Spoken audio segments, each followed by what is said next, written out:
Maka ia meneliti pertama-tama pada salat fardu yang diwajibkan atasnya, bahwa bagaimana ia menunaikannya. Apakah masih ada kira-kira sembahyang fardu yang belum terlaksanakan?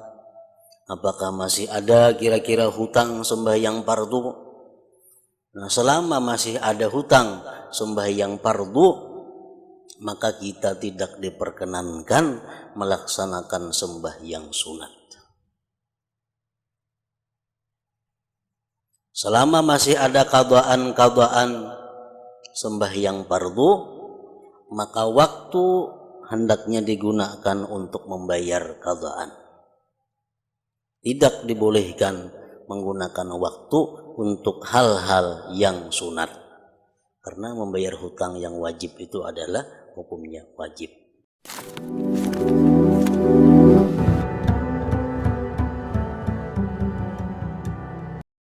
Makna dari kalam Al-Imam Hujjatul Islam Abu Hamid Muhammad bin Muhammad Al-Ghazali rahimahullah wa nafa'ana bi ulumih. Daripada macam-macam jalan tafakkur,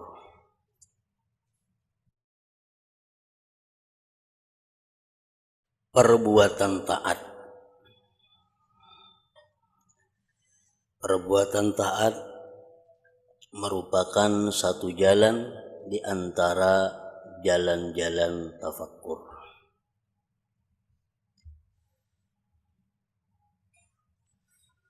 Maka ia meneliti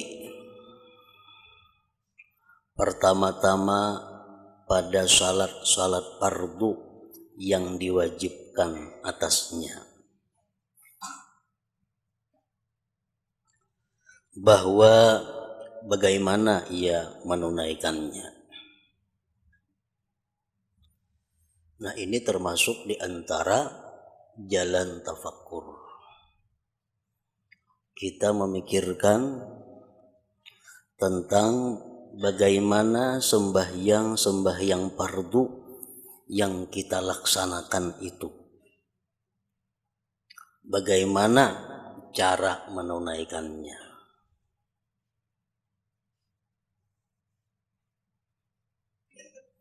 Apakah pelaksanaan sembahyang itu sudah sesuai dengan apa yang diajarkan oleh Rasulullah sallallahu alaihi wasallam atau masih belum sesuai?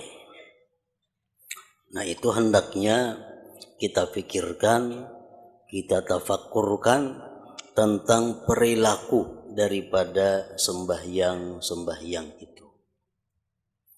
Karena Rasulullah sallallahu alaihi wasallam bersabda, "Sallu kama ra'aitumuni usalli." Ujar Nabi, sembahyanglah kalian sebagaimana kalian lihat aku sembahyang. Sembahyanglah kalian sebagaimana kalian lihat aku sembahyang.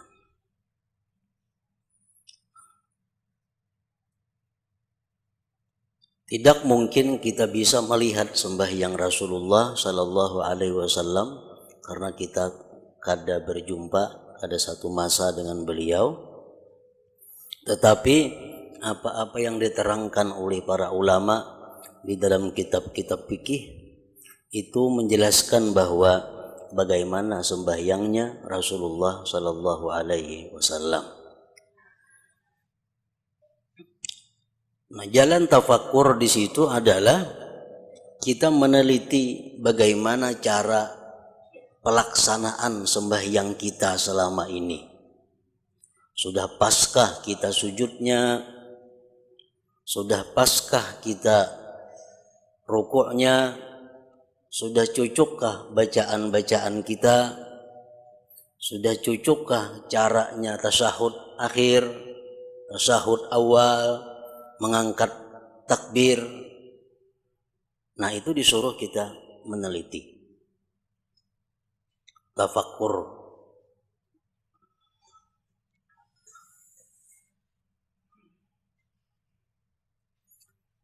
Karena sembahyang sebagaimana kita ketahui merupakan tiang agama,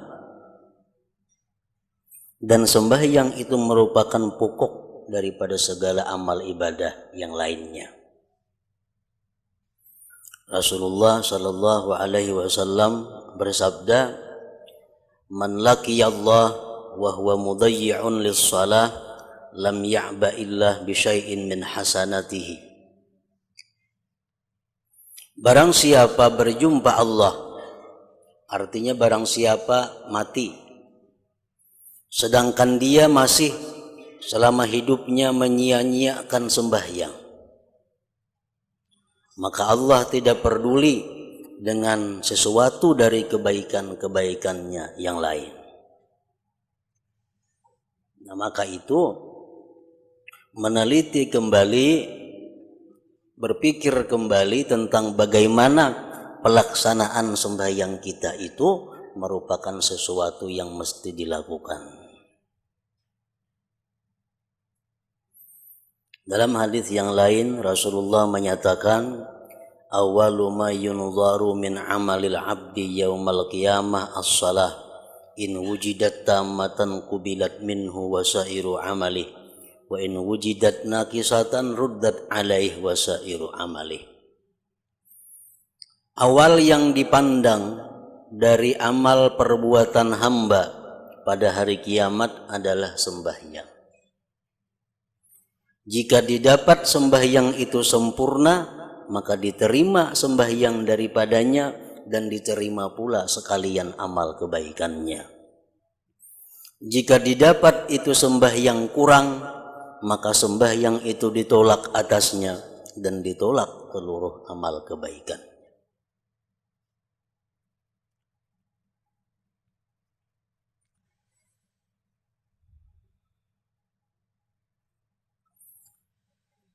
Maka ia meneliti pertama-tama pada salat fardu yang diwajibkan atasnya, bahwa bagaimana ia menunaikannya. Apakah masih ada kira-kira sembahyang fardu yang belum terlaksanakan? Apakah masih ada kira-kira hutang sembahyang fardu? Nah, selama masih ada hutang sembahyang fardu, maka kita tidak diperkenankan melaksanakan sembahyang sunat.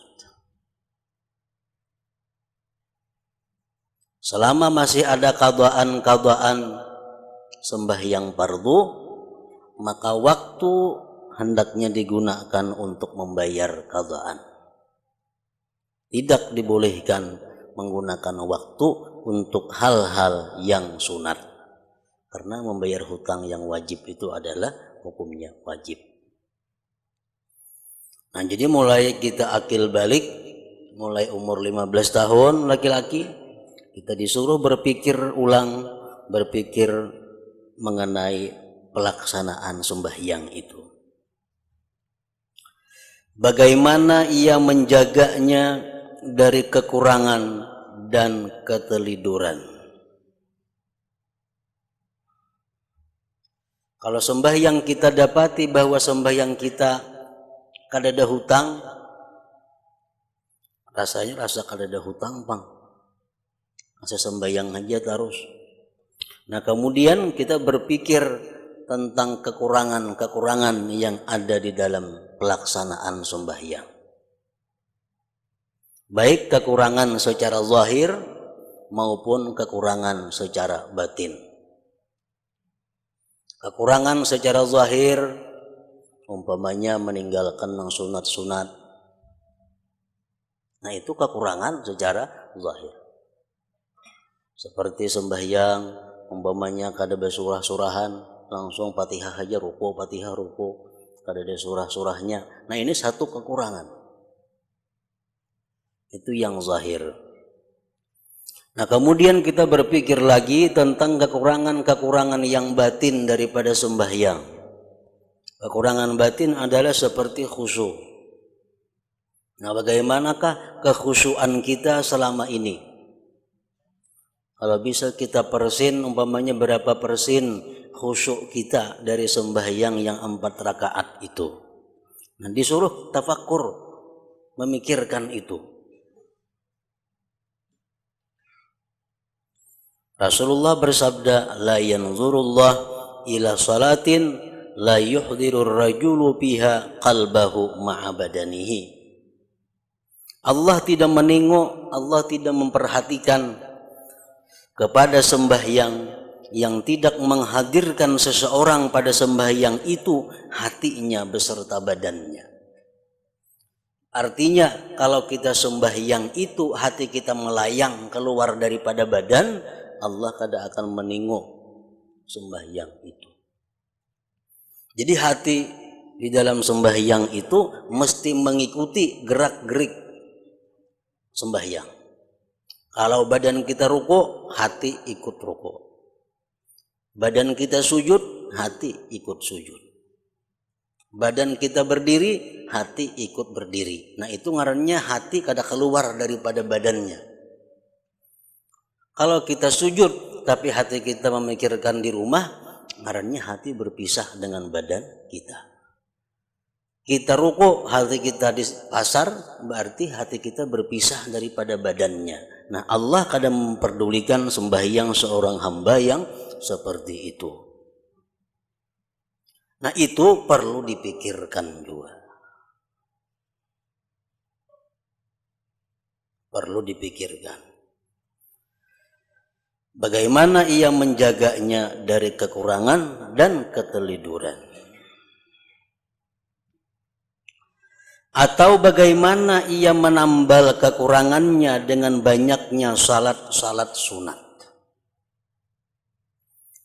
Sembahyang-sembahyang sunat yang kita lakukan seperti qabliyah, ba'diyah itu berfungsi untuk menutupi kekurangan-kekurangan di dalam sembahyang fardu.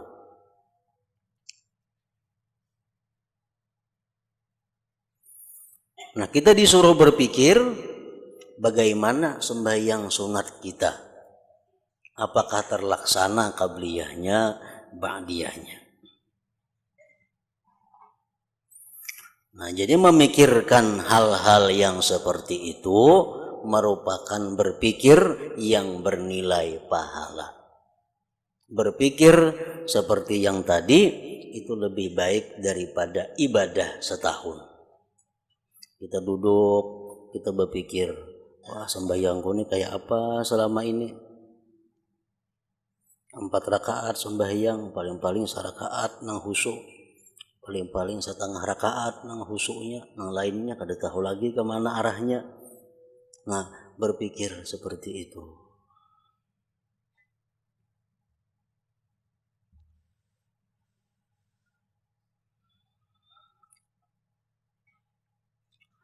Kemudian ia kembali berpikir pulang kepada anggota badan demi anggota badan.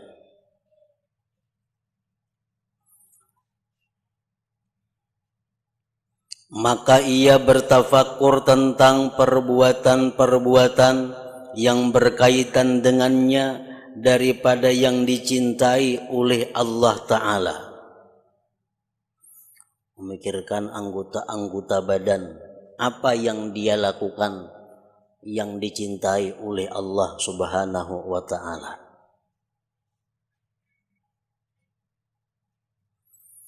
Maka ia berkata umpamanya, sesungguhnya mata diciptakan untuk memandang pada kerajaan langit dan bumi, untuk mengambil i'tibar.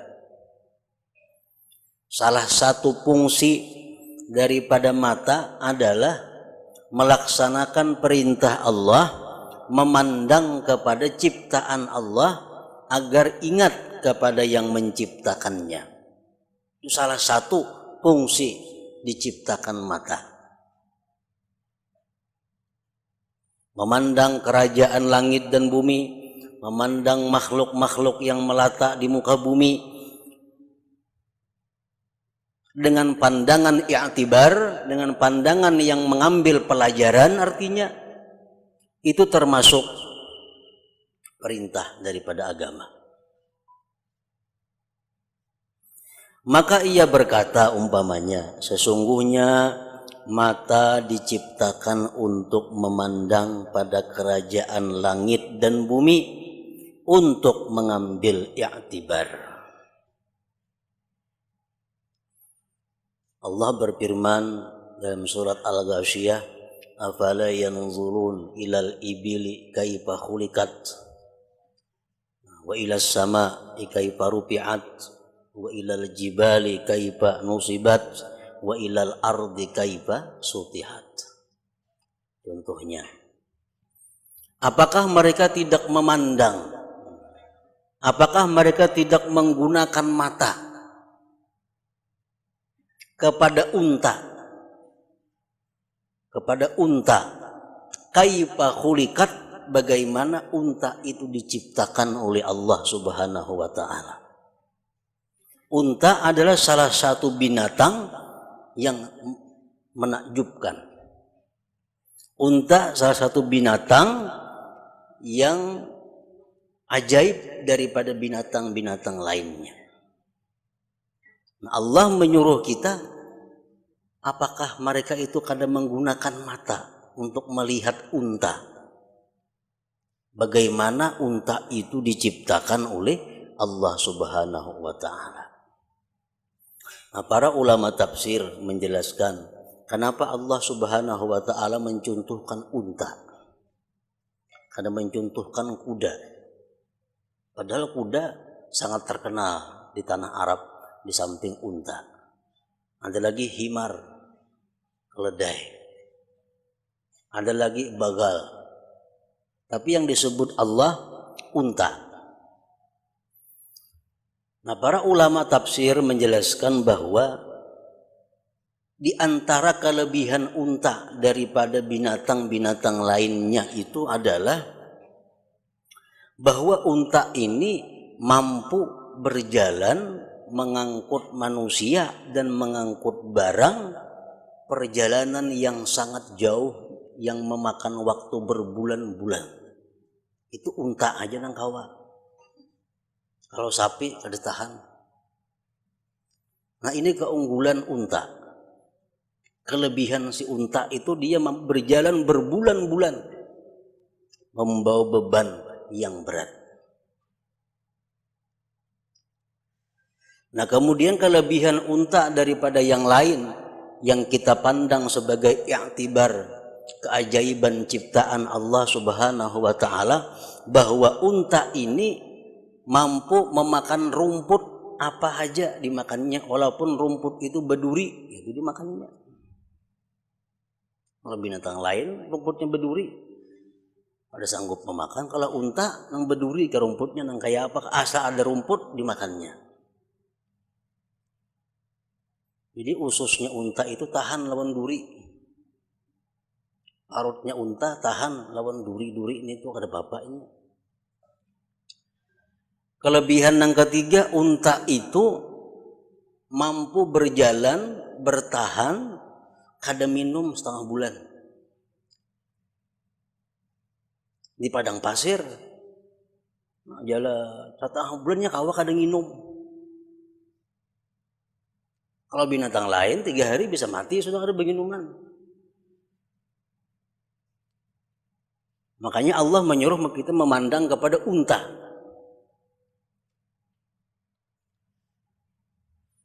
Nah, kelebihan unta lagi, unta ini yata'atsaru bisautil hasan, dia memberi bekas dengan suara yang baik. Kalau sapi itu dipukul hanya belaju, kuda kah? Talinya hanya buka. Kalau unta kada, bila dinyanyiakannya buka. Makin nang penyanyi suaranya baik, makin laju bukanya. Jadi menyuruh unta itu laju berjalan kada perlu dipukul. Disairakan ini apakah sairnya ini? Nanya laju jalannya sudah. Ya ta'azzaru bisautil hasan.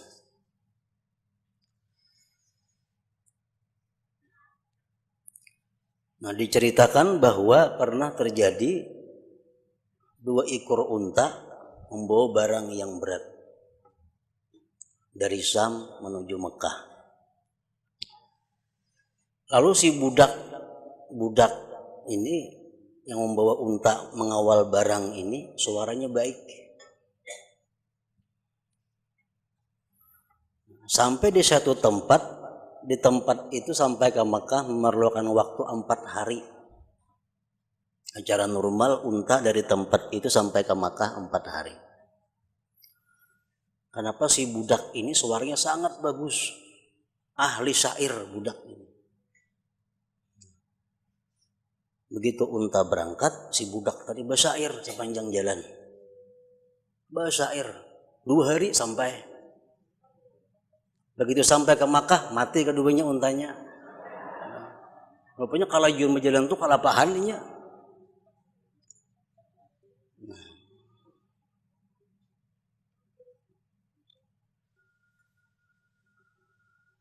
Nah, jadi fungsi mata Allah menciptakan untuk memandang hal-hal seperti itu.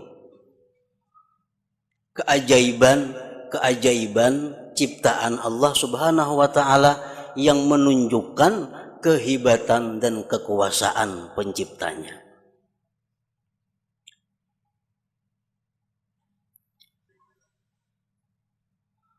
Dan agar digunakan itu mata penglihatan dalam taat kepada Allah Ta'ala.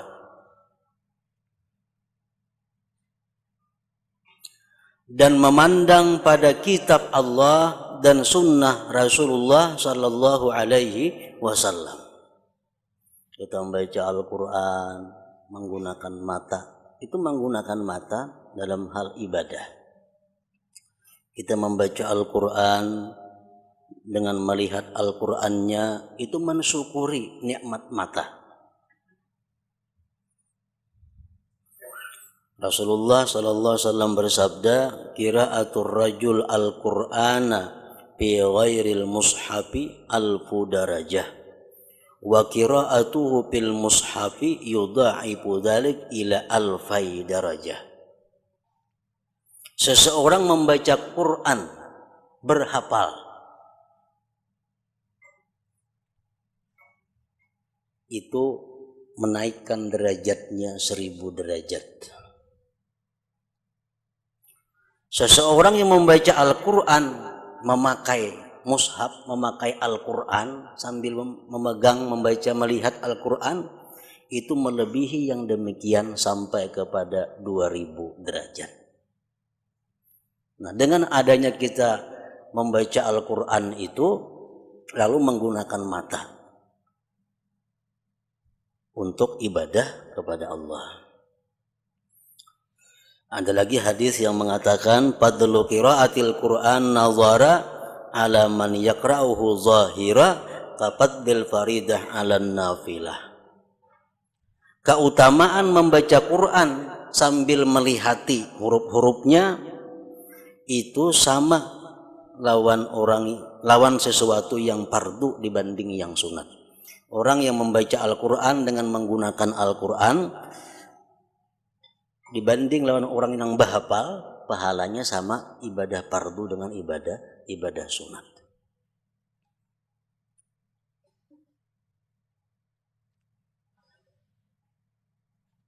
Nah, sesungguhnya mata diciptakan untuk memandang kepada kerajaan langit dan bumi, untuk mengambil i'tibar dan agar digunakan dalam taat kepada Allah Ta'ala dan memandang pada kitab Allah dan sunnah Rasulullah Sallallahu Alaihi Wasallam.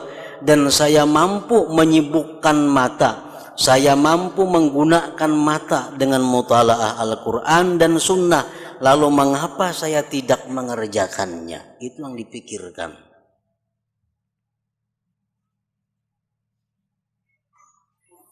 Kenapa aku melihat ini kadang memikirkan bahwa itu ciptaan Allah? Kenapa aku kadang membaca Al-Quran? Kenapa aku kadang membaca hadis-hadis Rasulullah? Padahal aku ada waktu untuk itu. Padahal aku ada kemampuan untuk itu. Kenapa maka kada? Nah, dicari penyebabnya kenapa? Nah, tafakur, pikirkan yang seperti itu.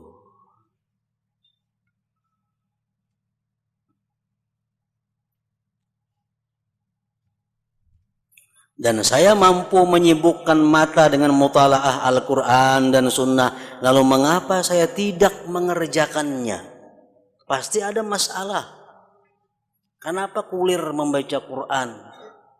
Kenapa memandang-mandang nang ajaib dari makhluk Allah kada ingat lawan Allahnya? Padahal aku ada waktu, padahal mataku sihat. Kenapa aku kada bisa melakukan itu? Apa penyebabnya? Nah, tafakur itu.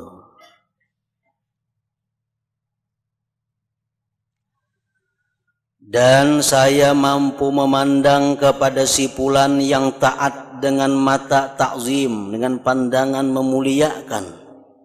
Maka saya menyenangkan hatinya. Dan saya memandang kepada si fulan yang fasik dengan mata penghinaan, pandangan penghinaan, maka saya mencegahnya dengan demikian itu dari perbuatan maksiatnya. Maka mengapa saya tidak mengerjakannya? Memandang orang yang saleh mestinya pandangannya pandangan hormat. Memandang orang-orang yang nyata-nyata fasik mestinya pandangannya pandangan yang sinis. Tapi kenapa aku kada bisa melakukan itu? Memandang orang yang saleh sama, memandang orang fasik kayak itu juga. Kenapa kada bisa merubah pandangan itu? Nah, berpikir.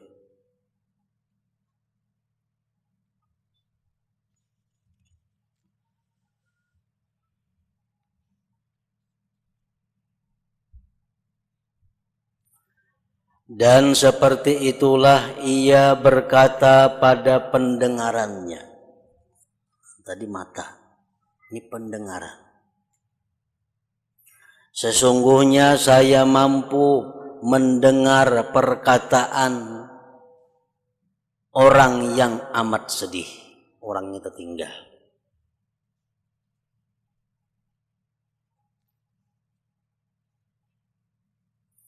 Sesungguhnya saya mampu mendengar perkataan orang yang amat sedih. Mendengari keluhan-keluhannya, mendengari penderitaan-penderitaannya, mendengari hajat-hajatnya.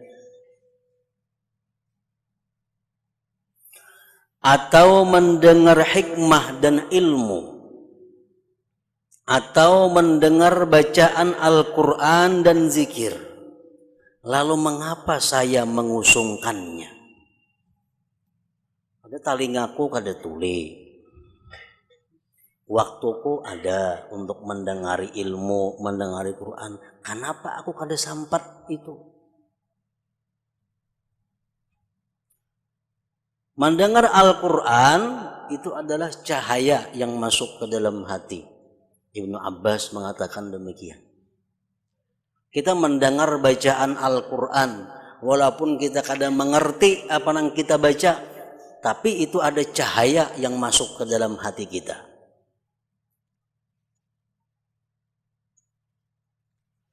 Kita mendengar orang membaca sejarah tentang Nabi Muhammad Sallallahu Alaihi Wasallam, membaca tentang kisah kelahiran Nabi, membaca tentang kisah-kisah perangnya Nabi. Bahasa Arab kita kadang mengerti. Tapi kita dengari, maka itu akan jadi cahaya yang masuk ke dalam hati kita.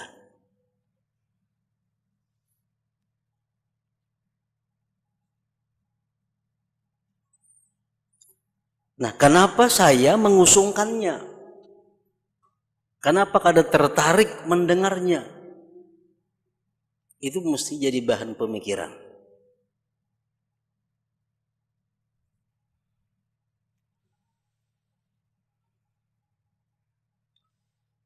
Menjadi bahan renungan, apa kendalanya maka aku ini kada katuju mendengari Al-Quran?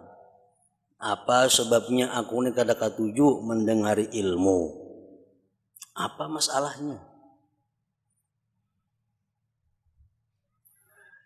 Dan Allah telah menganugerahkan kenikmatan kepadaku dengannya, pendengaran, dan menitipkannya kepadaku agar saya bersyukur kepadanya. Mendengari Al-Quran berarti mensyukuri nikmat telinga. Mendengari ilmu bersyukur nikmat telinga. Maka mengapa saya mengkufuri kenikmatan Allah padanya? Kenapa kita ketujuh mendengari hal-hal yang kada bermanfaat? Kenapa ketujuh mendengari hal-hal yang maksiat? Mengkufuri kenikmatan Allah padanya dengan menyia-nyiakannya itu pendengaran atau mengusungkannya daripada amal kebaikan. Nah itu jadi renungan juga, jadi pikiran mestinya.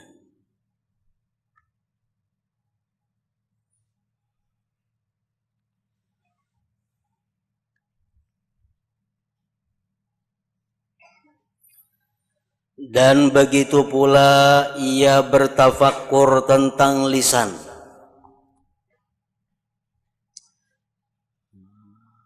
Dan ia berkata, sesungguhnya saya mampu mendekatkan diri kepada Allah Ta'ala dengan mengajar, memberi nasihat, dan berbuat kasih sayang kepada hati orang-orang yang saleh, dan dengan menanyakan tentang keadaan orang-orang fakir, menyenangkan hati Zaid yang saleh dan Amar yang alim dengan kata-kata yang baik. Setiap kata-kata yang baik adalah sedekah. Allah Subhanahu wa ta'ala menjadikan lisanku, Allah menciptakan lisanku agar aku bisa berbuat baik dengan lisan ini. Kalau lisan kita ini kada suka berbuat kebaikan, lisan kita ini malas berbuat seperti tadi, nah, direnungkan, dipikirkan kenapa penyebabnya itu. Nah jadi kita berpikir sedikit nangka itu aja sudah dapat pahala lebih daripada setahun ibadah. Tafakkuru sa'atin. Hanya berpikir sesaat. Belum lagi kita bergerak untuk melaksanakan pikir itu, hanya berpikir sudah dapat pahala.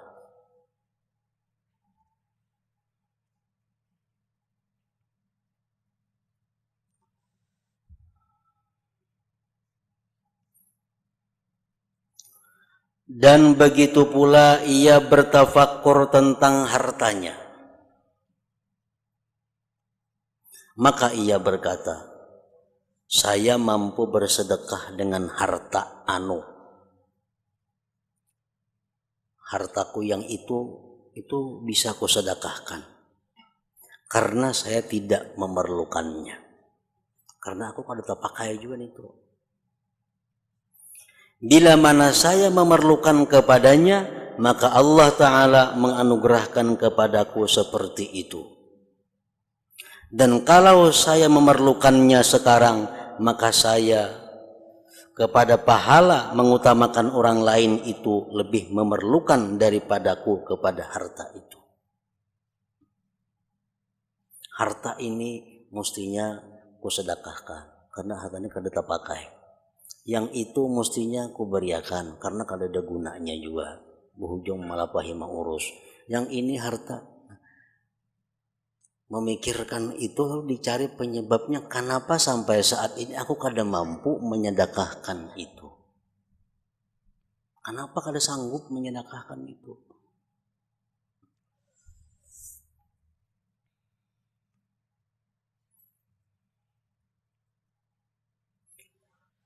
Dan begitulah ia memeriksa tentang semua anggota badannya, sejumlah badannya, dan semua hartanya, bahkan tentang semua binatangnya, budak-budaknya, dan anak-anaknya. Sesungguhnya semua yang demikian itu adalah alat-alatnya dan sebab-sebabnya. Dan ia mampu mengerjakan taat kepada Allah dengan alat-alat dan sebab-sebabnya itu. Anak bisa diulah jalan untuk mendapatkan pahala. Pasangan hidup laki atau bini kawa diulah jalan untuk mendapatkan pahala. Kendaraan kawa diulah alat untuk menarik mendapatkan pahala. Nah, semua yang diberikan Allah kepada kita itu bisa diulah sebab, diulah alat untuk mendapatkan pahala. Maka ia menerapkan dengan pikiran yang halus kepada macam-macam amalan taat yang mungkin dengannya. Dan ia bertafakur pada sesuatu yang mendorong pada bersegera kepada